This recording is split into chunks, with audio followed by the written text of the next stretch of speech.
My dear parishioners, visitors to our parish, as well visitors to our website, the subject of this talk will be upcoming presidential elections.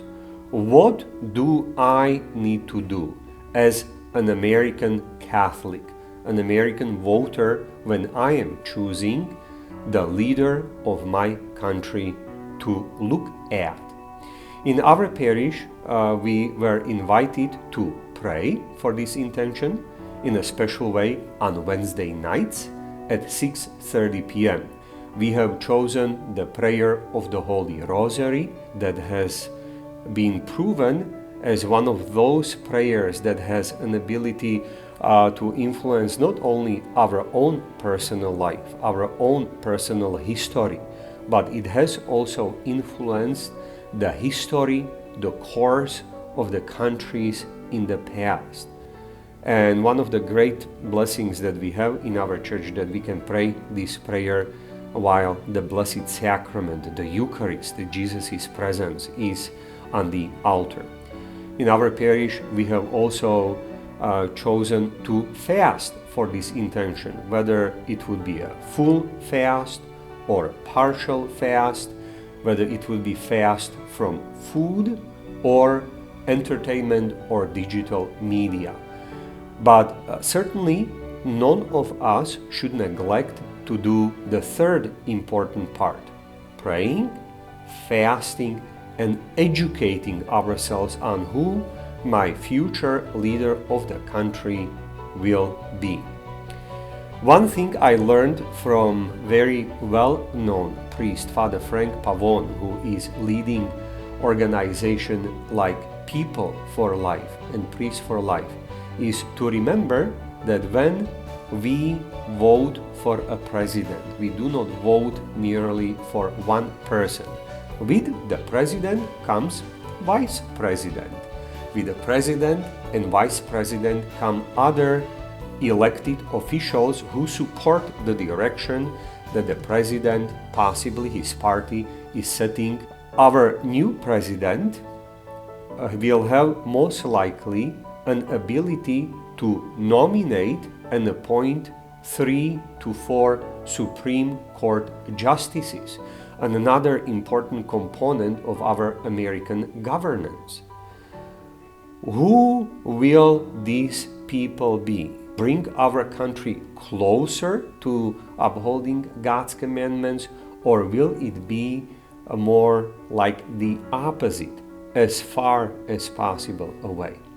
So there are 3 basic areas we need to educate ourselves on and measure the candidates against them. When we educate ourselves, we will prevent voting based on feelings, based on emotions, but we will vote more based on the truth, based on the information. So the 3 areas I would like to present are following. Several years ago, our Catholic bishops in the United States produced a document that is called Faithful Citizenship. In this document, they speak about 5 non-negotiables. The first of the 5 non-negotiables is abortion. Where does the candidate stand on abortion? Euthanasia, embryonic stem cell research, human cloning, and homosexual, in quotation marks, marriage. While Catholic bishops and every American Catholic is aware that most likely there will not be a perfect candidate, we are looking at the candidate who comes closer to what our beliefs are, to what the teachings of the Bible, teachings of the church are, who is closer to upholding these 5 non-negotiables and who is further. We are certainly recognizing quite a difficult challenge none of the candidates, none of our future representatives are perfect candidates. Are we supposed to vote for less than perfect candidate, or would it be better not to vote at all? As a Catholic Christians, Catholic Americans, we are called to vote. In our voting, we either promote a certain goods that are important for the society, for our families, for our country, or in our voting, we can at least diminish certain evils that would otherwise be promoted on a much larger scale, which means who is more promoting abortion and who is not, who is more promoting euthanasia and who is not, who is promoting embryonic stem cell research and who is not, who is promoting human cloning and who is not, who is defending homosexual marriages and who is not. The second important area to look at are 5 issues or 5 circles of our specific attention.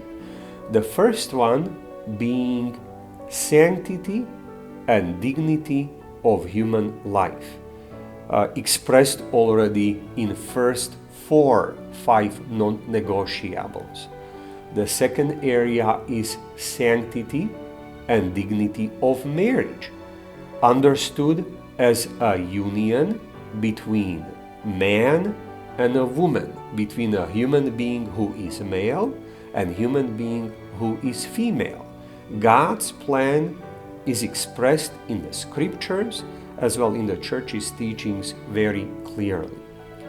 The third area of interest and of concern is the area of religious liberty.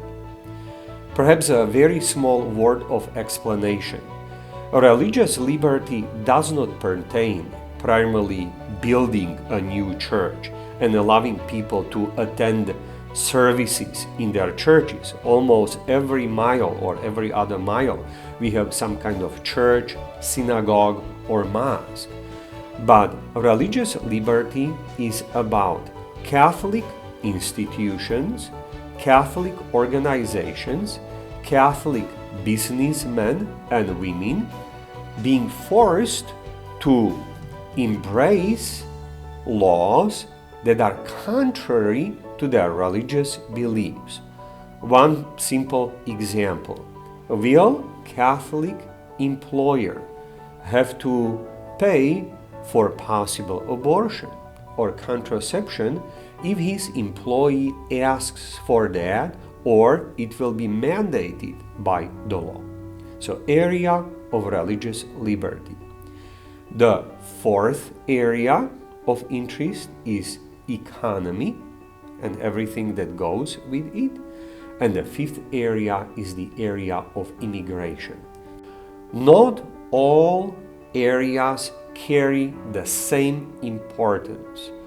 Holy Father Pope Francis, our bishops, speak about certain preeminent areas that we need to consider and that we need to embrace. Those preeminent areas are the sanctity and dignity of human life and dignity of marriage.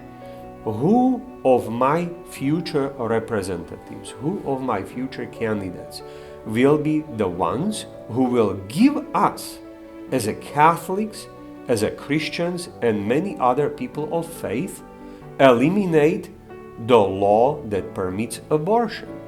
Who of my future representatives, including the most important one, the President, will embrace the principle that marriage should be a union between one man and one woman? The third area of our personal education is the area of platforms. Platforms of Republican or Democratic Party or any other party that would like to be part of the election process. The platforms speak about the general direction, the general values, the general priorities that these parties are holding.